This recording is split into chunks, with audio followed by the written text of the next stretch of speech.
Okay, so we are going to attempt to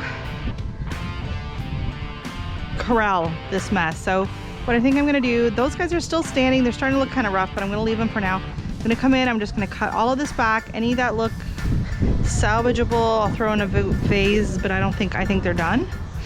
And then a lot of seeds there I will save and try to get them out of the garden, because like pretty soon this whole side is just gonna be taken up with it. But yeah, I never purposely have to reseed this section. And I mean, it's supposed to be biennial, I think. I don't know. This is their 4th season that I've had this patch. So who knows if they're the same plants or if they're just always constantly reseeding. But any that are kind of standing upright on their own already, I'm gonna leave. It's all the stuff that's bent. And hopefully we'll get another flush of blooms.